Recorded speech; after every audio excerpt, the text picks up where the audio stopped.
Everybody, I wanted to discuss systemic and pulmonary gas exchange. These two processes will be very similar, but they take place in different places of the body, and you'll see the reverse of the reactions.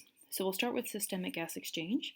So in this picture you can see tissue cells of your body over here on the left. And then you have a little bit of interstitial fluid as your blood capillary. So here are your endothelial cells, and then within that you see blood plasma in this light pink, and here is one of your erythrocytes, or red blood cells right here. So when you are looking at systemic gas exchange, the oxygen that the erythrocytes picked up from the lungs will be dropped off here. So you can see right here, this oxyhemoglobin is going to dissociate into oxygen and hemoglobin, and this oxygen can then diffuse out of the red blood cell and out of the capillary and into your tissue cells. You do have a little bit of oxygen that's just dissolved in the plasma. That also will diffuse out and into your tissue cells. Carbon dioxide will also be picked up. Carbon dioxide is constantly being produced as a metabolic waste product. And so there are a couple of different ways we can transport CO2. One is the CO2 can just dissolve into the plasma, and you carry a little bit that way. You can also see some CO2 right here diffuse into a red blood cell and be carried on hemoglobin. So here you see carbaminohemoglobin. And remember that carbon dioxide is not going to bind to that iron ion like oxygen does. It binds to the amino acids, part of the globin chains, another aspect of the hemoglobin molecule. Here is where most of your carbon dioxide will be carried. So you have CO2. Most of it will diffuse into an erythrocyte, and then you see this equation. And notice you see this equation also in the blood plasma. It can take place in an erythrocyte or in the plasma, but in the erythrocyte you have this enzyme that helps to speed up this equation. So mostly this will take place within the erythrocyte. So carbon dioxide plus water, and then carbonic anhydrase is going to help combine these into carbonic acid, H2CO3. Carbonic acid will then dissociate into bicarbonate ion, this HCO3-, and hydrogen ion. Now this hydrogen ion is going to bind to hemoglobin, and this is going to help to buffer the pH.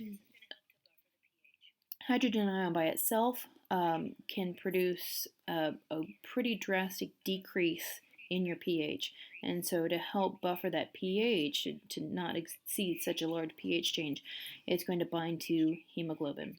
Again, not to the iron ion, but it does bind to another part of the hemoglobin. Now this bicarbonate ion will not remain in your red blood cell. It will be transported out into the blood plasma, and it's going to be transported through this antiporter right here.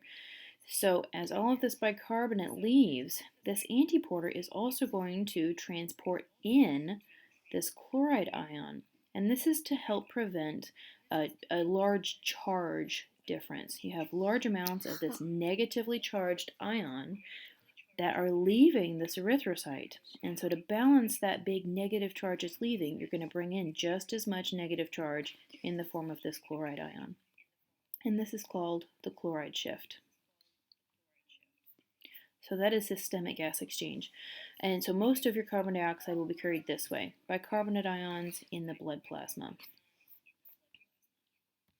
Now when we look at pulmonary gas exchange, it all looks very similar, but we're going to move the opposite direction. So here is your alveolus in your lungs, and here is one of your pulmonary capillaries. And again, we see one of your erythrocytes right here. So I'm going to start back where I ended. Here's your bicarbonate ion that was carried in the blood plasma. It's going to be transported into your erythrocyte. As you transport it in, you're going to move back out this chloride ion. So again, chloride shift, thanks to this antiporter. Bicarbonate ion in, chloride ion out into the blood plasma.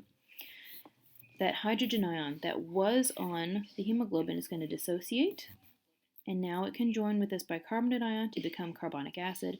Carbonic acid will then become carbon dioxide and water thanks to carbonic anhydrase. That enzyme will help catalyze that reaction.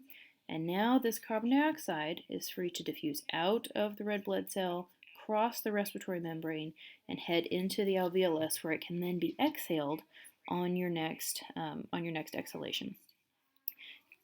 Some bicarbonate ion will go through that equation in the plasma and head to the alveolus. Remember, you also had a little bit of just dissolved carbon dioxide. Again, that will diffuse out. And any carbon dioxide that was bound as carbaminohemoglobin, that also will dissociate. Carbon dioxide will leave through your alveolus. Remember, at this point, you're also picking up oxygen. So these arrows are going to be moving the opposite way as well. A little bit of oxygen will remain dissolved in your plasma, but remember, the vast majority of oxygen will diffuse into your plasma and then into your erythrocyte and bind to hemoglobin. And then you have oxyhemoglobin right here.